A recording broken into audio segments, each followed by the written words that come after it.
Hey guys, it's Randy, and guess where I'm at today? I'm going to be at Stone Ledge Antiques, which is the old Uptown store here in Augusta. Pretty excited about this. This is the oldest and largest antique shop in Augusta. Actually, I think it's the only one.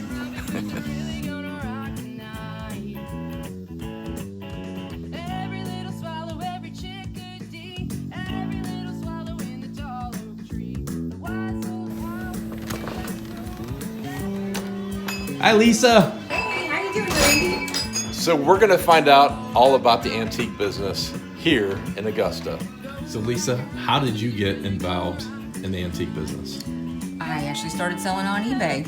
I had things around the house and older things, and I put them on auction, and they were taking off, and I'm like, wow, I was making some money. This is fun. This is easy, you know?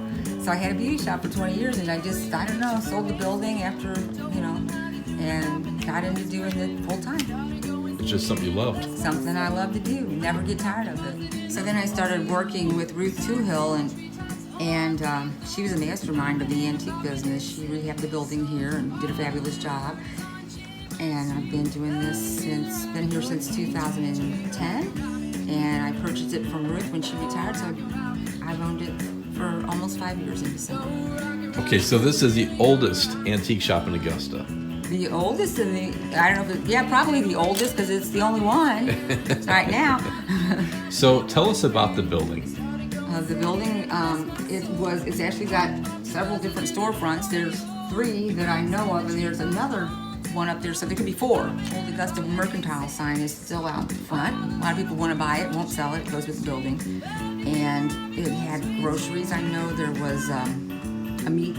I have pictures on my website where there was a meat counter up in the upper part, and they had wood stoves they set around and canned goods. And at one time I read there was the post office was housed here for a while. If you go way back in history, I'm sure it was groceries back then too, and dry goods. And this was the feed store part where we're standing right now. There was no windows in this part. Ruth Toohill, she didn't put this on the historical register, so she got to put the windows in and change it, and I'm glad she did. Yeah, now you have light in here. Yeah. A lot of light. Yeah. Now, there was a gas station here too. There was a gas pump out front. I mean, so many of the old businesses had gas pumps where you could get, I wish I had that old gas pump yet. Oh, yeah. Yeah. Okay.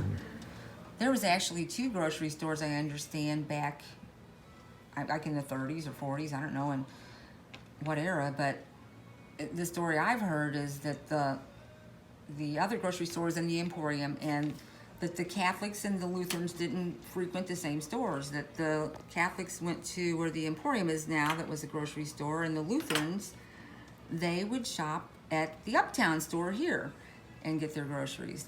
I'm not sure where the evangelicals shopped at. How old's the building?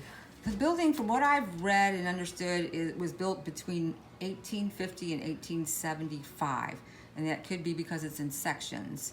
The different, they could have just kept adding on, is what I was thinking, that there's a controversy about that. And it's kind of fun having an antique store where you put your antiques in it. It actually goes with the store, you got the setting for it. So, antique shop, everybody thinks just ancient old, or maybe not that so old. How would you describe your shop? What do you specialize in? I like to keep my inventory where I have antiques, and I have mid-century, and I don't want anything that's got a barcode on it, or not any earlier than 70s, and that would be downstairs in our mid-century area. And there's also a kitchen down there with 1950s. Everybody likes 50s. That's the happy era when everybody was happy and times were good and they had the fun stuff. And then I have antiques from 1800s and lots of ephemera, and always trying to get that together. Old postcards, tons of those.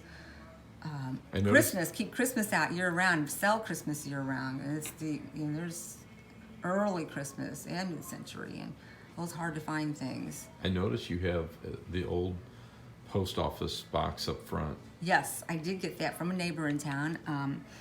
It actually was Earl Mollenkraut when he was the postmaster, when the post office was at the corner house at Lower Street and Walnut. And when they closed it, they let him have the old post office I guess where they sorted the mail, and so I've got it here now. What are some other unique things that you have here that stand out? I have a lot of people that really like the huge display case in the upper room, in the upper part of the store. It is walnut, and it came out of a department store in St. Louis. The Wilsons had it, so it's been here 2 antique dealers before me, and it's just fabulous. You just don't see anything like it. It's huge and the wavy glass, and Is that the one it where goes the up and windows down. Yeah, goes but up and don't down? try to lift it. We got it tied off. Yeah. Yeah, because our ceilings do not. They're tall, but they don't go up high enough to lift it all the way up. Yeah. Can you take us out and show us like 2 or 3 things in the shop that just jump out at you? I would love to. That'd Let's be do it. great. I love Christmas, so I got to show the display case of, this is some of the Christmas, and we have our Christmas walk the first 2 Fridays in December. The store is so decked out. If you're looking for unusual old ornaments or decor, it'll be here. My very favorite piece is here. It's an old architectural. It's primitive. The drawers go all the way back, which if you could, it goes way back. I have the buttercrust bread display case on top of it, which I truly love too. And but they're just something you never see. And the top of this lifts up, and the condition, it's got the chippity paint, but I mean it's all there, and it's got compartments.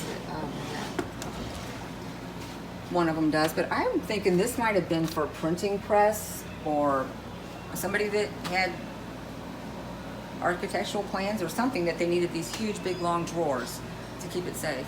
So this is a pretty cool piece here. These pieces, this is it's from the 20s. It's Art Deco. It's booths and tables that came out of an ice cream parlor in St. Louis. We're not sure which one. Somebody thought Crown Candy, but I had someone send me photos of Crown Candy, and theirs had cographs that came up.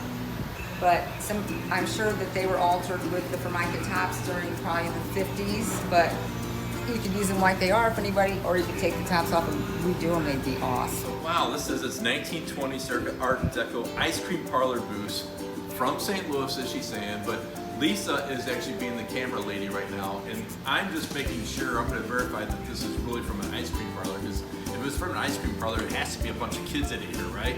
And what do kids do? They all chew gum. What do? Like that, right? That and the school seats and all that.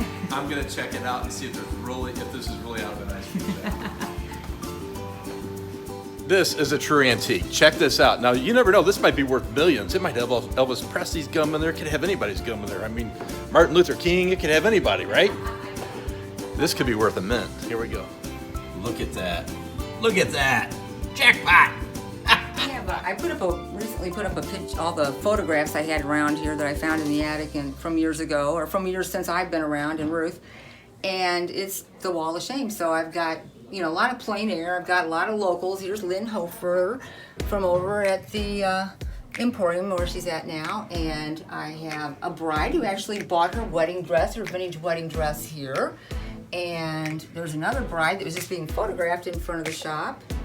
Some customers that come in were putting on silly hats. I have a lot of those, including my neighbor Dave over here, and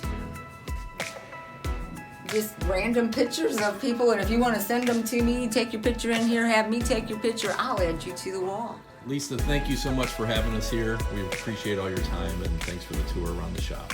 Well, thank you for coming in, and I invite everyone to stop by when they're out this way in Augusta. Be sure to come in the antique store.